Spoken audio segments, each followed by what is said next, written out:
All right, Shalom. First and foremost, I want to give all praises, honor, and glory to Yahweh, Bahashim, Yahweh Shai, Bahashim, Rakah Kodash, which is the true name of the Heavenly Father and His only begotten Son, are two great kings, the gods that the King James Bible speaks of, which again, the true name of the Heavenly Father is Yahweh, and His only begotten Son, who the world in ignorance calls Christ. True name is Yahweh Shai. Second of all, I want to give double honors to my elders and apostles of Great Millstone, Elder Tahar and on down, that rule and teach well. And third of all, I want to give a peace and safety to the hopeful elect out there, the brothers that push this truth, the truth of the King James Bible, and all truth and sincerity throughout the four corners of the globe. All right, so I just want to do a short lesson of how alone the Spirit of Yahweh Bashim Yahweh Shai allows it to go. And I'm not really sure what I want to title the lesson yet. Lord will the Lord to give me a title for the lesson. All right, but Lord wills, brothers can see on the screen. The inspiration for this lesson comes from this article here that was put up by the New York Times, and this is for fair use purposes only. I'm not using this for the monetary gain, just for educational purposes only. Fair use, fair use. And the title of the article reads, "As Trump dismisses Iran's truce plan, world braces for lasting economic pain." All right. So it says President Trump said ceasefire was on life support. India's leaders urged residents to cut back on purchases and travel. And it won't be long before they start telling the people here in Babylon to do the same. All right. It says countries were bracing on Monday, which was yesterday, for prolonged economic woes, stemming from high energy prices after President Trump called the latest Iranian Salakia offer to end the war and reopen the Strait of Hormuz garbage, and declared that the ceasefire was on massive life support, which pretty much there is no ceasefire. The ceasefire is over, pretty much. All right.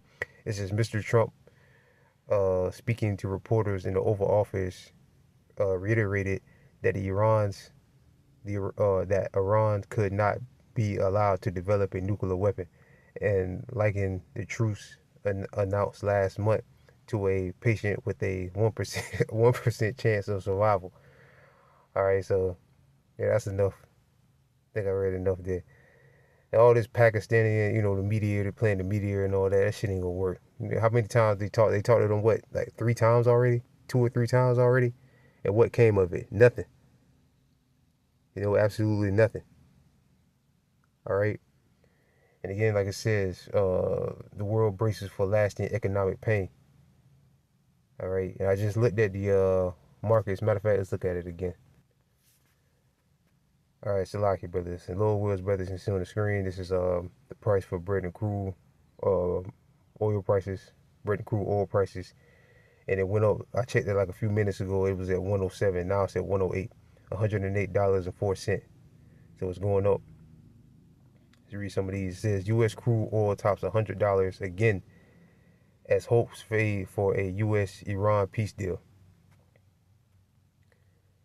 And like these financial experts have been saying, or these experts in this field has been saying, that this $108, this is just on paper. In the real world, a barrel of oil is trading for like $130 a barrel.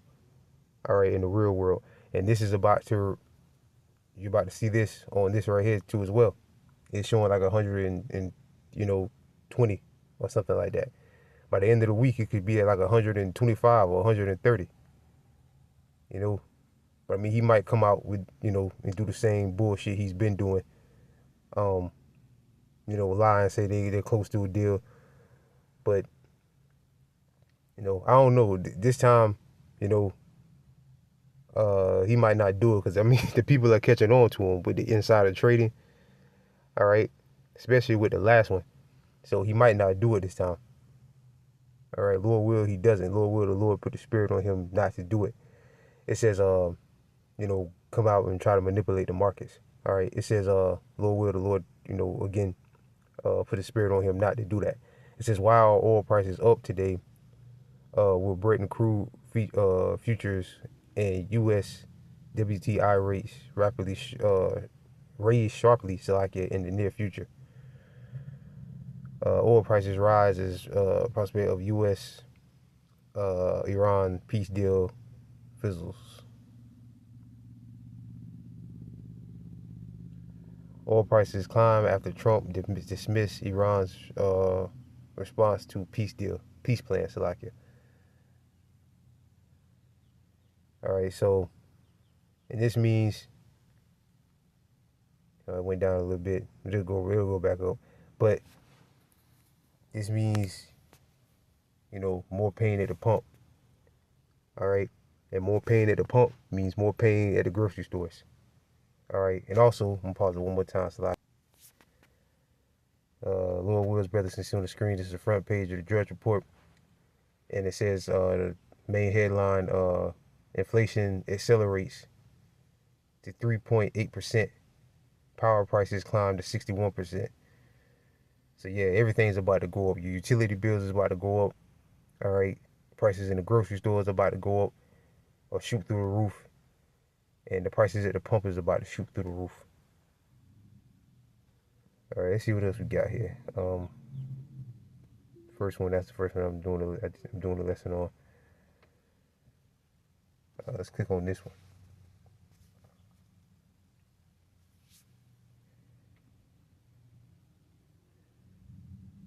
Okay, Australia doomsday scenario sees oil hitting 100, hitting us, the U.S. or whatever, 200 on war escalations.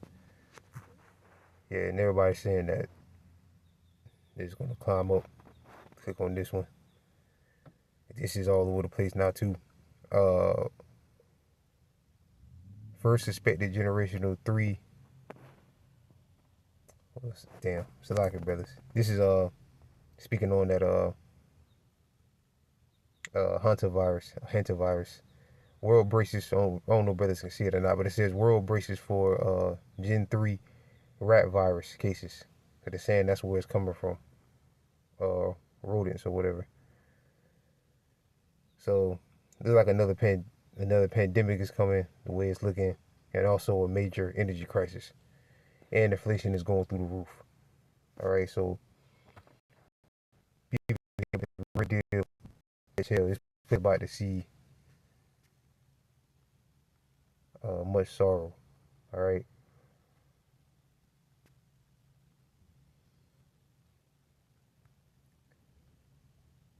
This is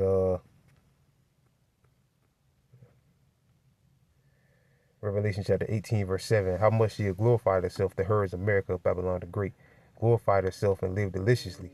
So much torment and sorrow give her. For she saith in her heart, I sit a queen and am no widow, and shall see no sorrow. Right, but this place is about to see a whole lot of sorrow. A whole bunch of sorrow. And not just here in Babylon, everywhere. All right. Because Jacob's trouble is a global event. All right.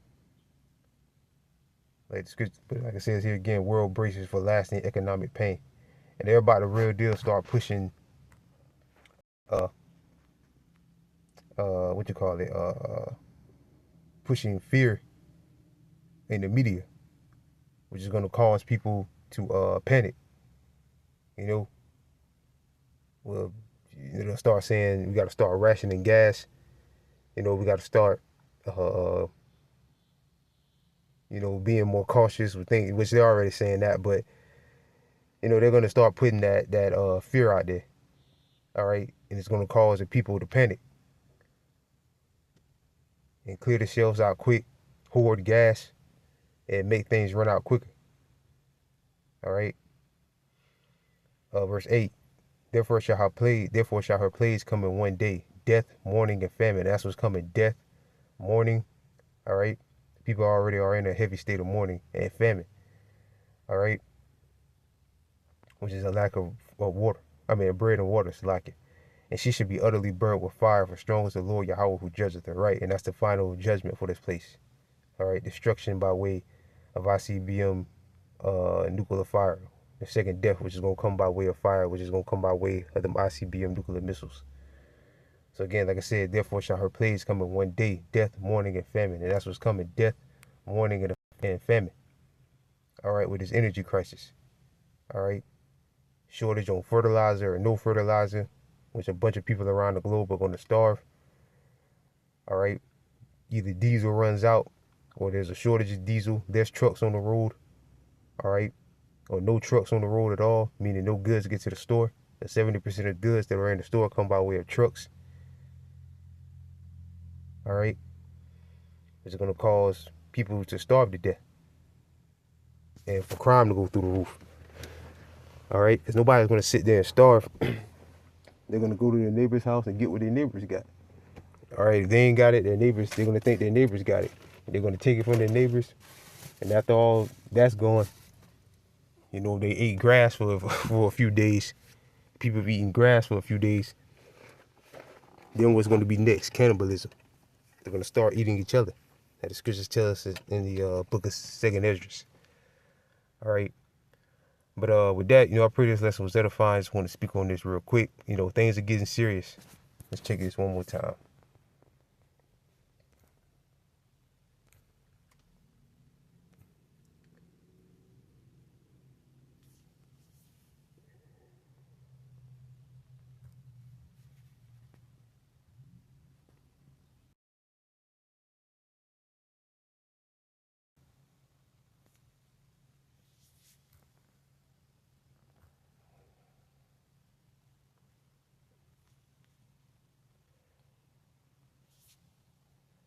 All right, see? Went right back up to 108. All right. And again, this is just on paper. In the real world, oil is trading for like 125 to 130 a barrel, like the financial experts or people that are experts in this field are saying. Well, I mean, 108 is high as hell. And it looks like it's coming down. By the end of the day, it could be like 115, Lord willing. All right, but with that, I pray this lesson was edifying. I want to give all praises, honor, and glory again unto Yahweh, Bahashem, Yahweh Shai, Bahashem, Rakah Kwadash, double honors again to my elders and apostles of Great Millstone, and peace and safety to you brothers that push this truth and sincerity. And with that, I'm going to say shalom to the elect.